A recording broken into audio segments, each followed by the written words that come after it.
in this session, I'm going to do examples using the electron configuration to actually discuss the concept of an ion, to look at some of these things. I mean, how does copper and chlorine get together, for example, right? How do we get copper chloride? How do we get sodium or magnesium oxide? How do we get sodium chloride? How do we get lithium fluoride? Where do these occur? How do we get ammonia, NH3? What actually happens? Okay, so let's do a few of these little let's say examples. Okay, so first of all, let's just recap.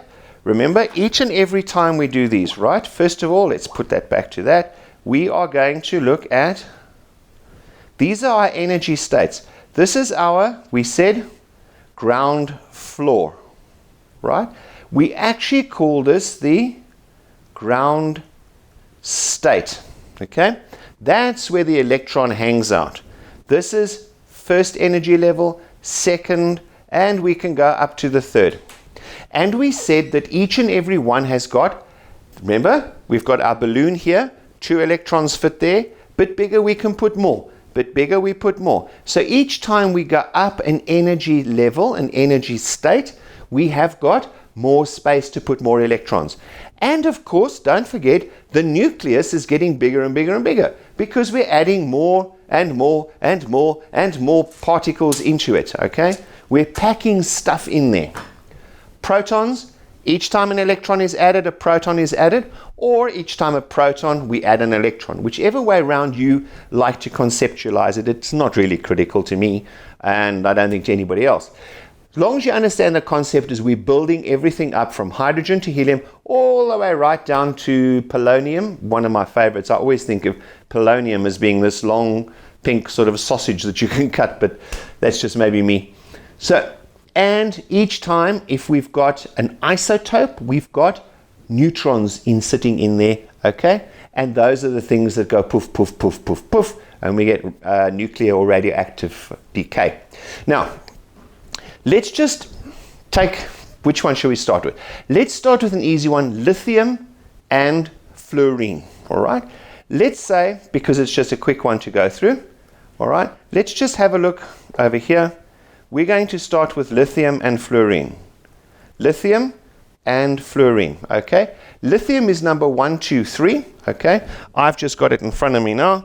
Lithium is number 3 and fluorine is number 9. So this is number 9. This is number 3. So I've got to put 3 electrons for this.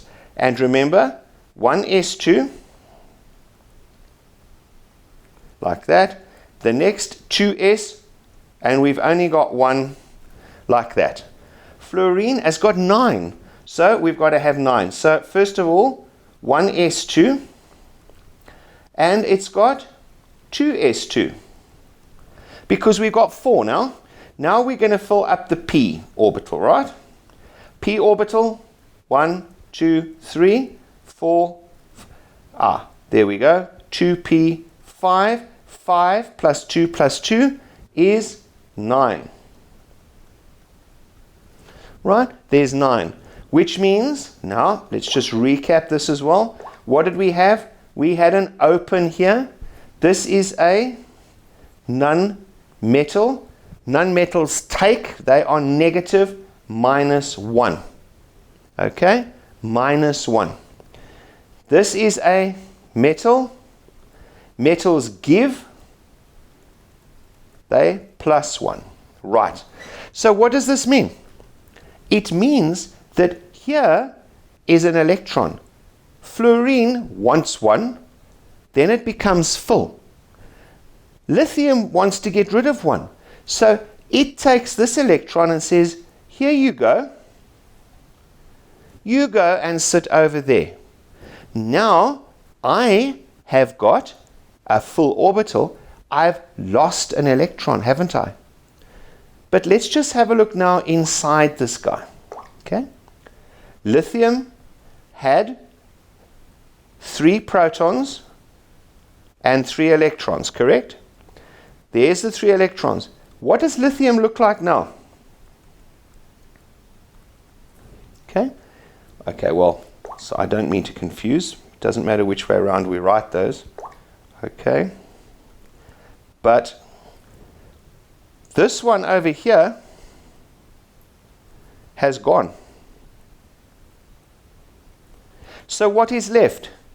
2 electrons and 3 protons. Correct? So what have we got? 2 electrons and 3 protons are sitting here. Which means now we originally over here, this was neutral. It's an element, no charge. This one is now, hang on, it's 3 positives plus 2 minuses, which means it's got a charge of +1. Can you remember? That is in the +1 column. This is our lithium +1 ion.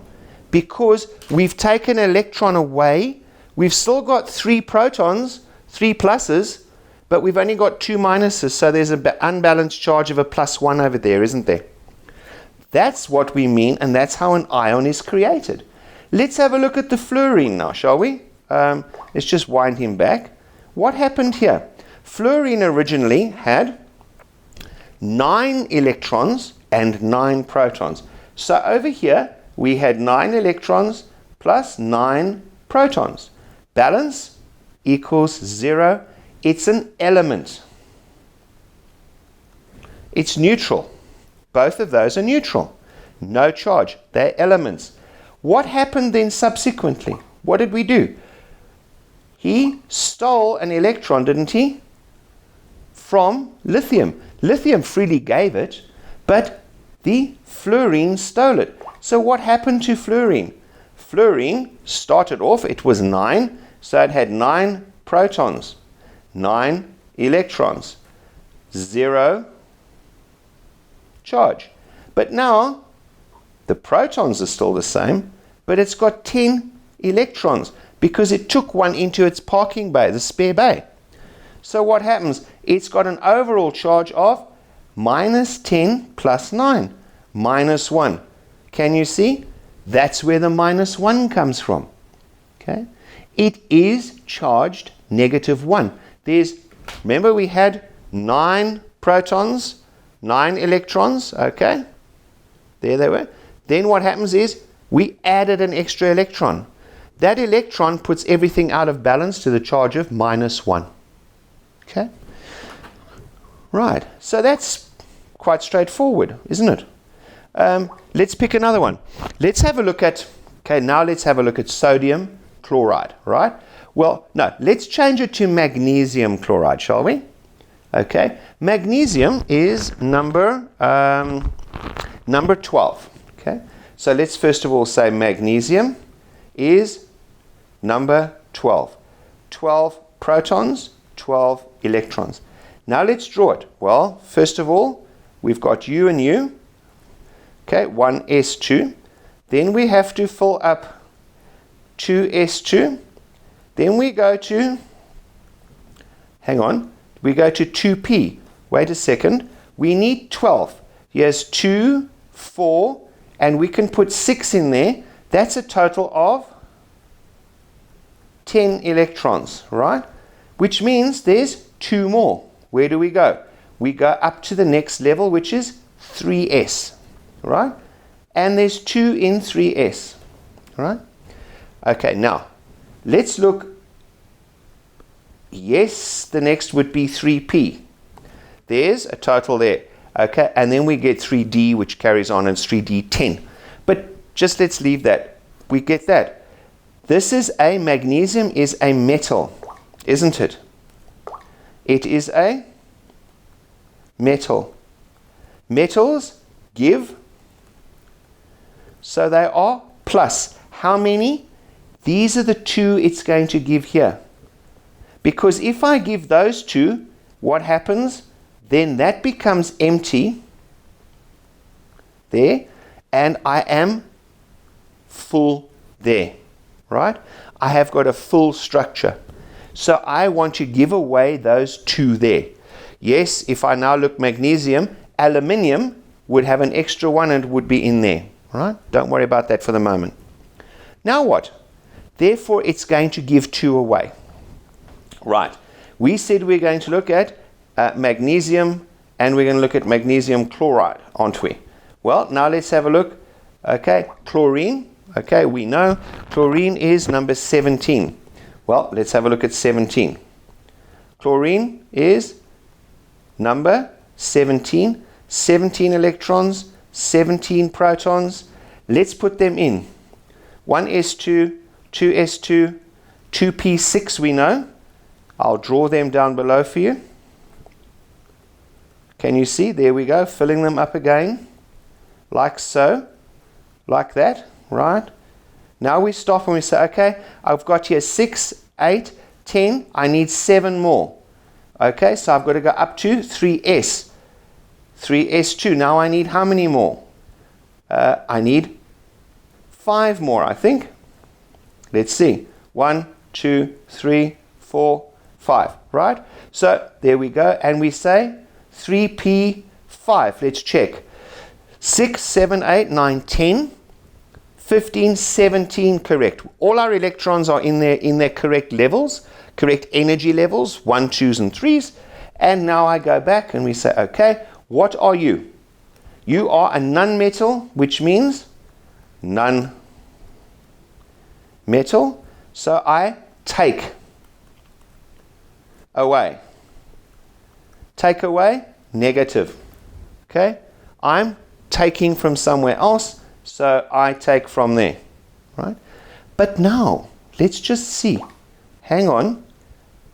There's 2, right? So one of these electrons, one of them goes there. Where does the other one go? Simple.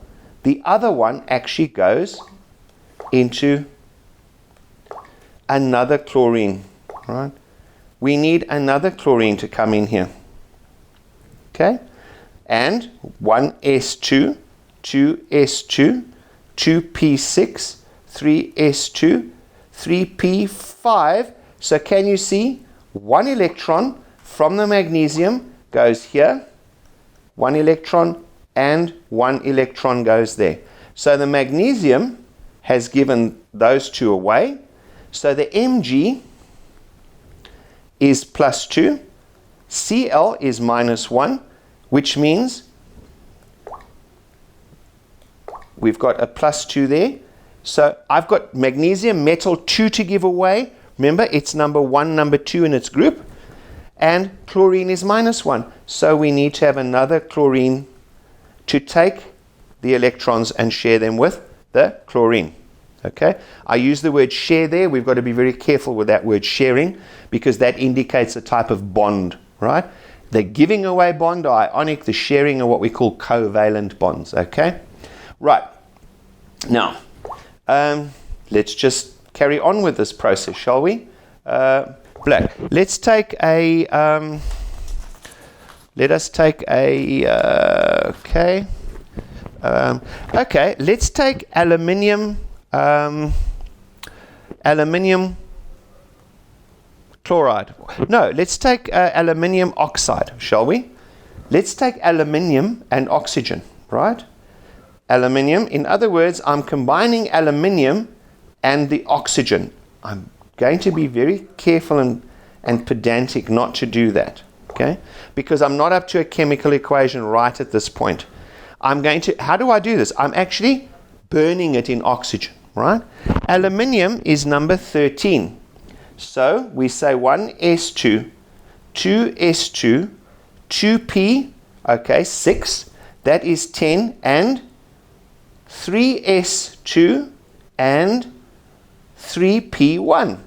Let's check. 6, 7, 8, 9, 10, 11, 12. So therefore we've got 13 electrons all present and accounted for. Let's just have a look at the outside here. Here we've got 2 there, okay? And in the p, I've got that. So I have got in the outer orbital, the very furthest from the nucleus, in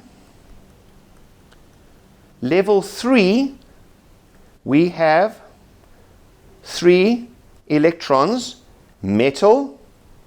2 plus 3 means give away. So we've got 3 to give away, okay? So what do? We give away 3.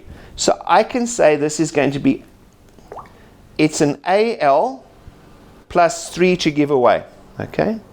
What did we say now? Oxygen. Oxygen is number 8, okay? So in oxygen is 1s2, 2s2, okay, that's 4, okay, 2p, 4. Okay, I'm only now going to draw the outer shell, like this, right? Bear with me a second, like that, okay? 4 over here, so it's a nonmetal. I say nonmetal, which means I'm going to be looking to fill those. I'm going to take electrons away from someone else, usually the metal.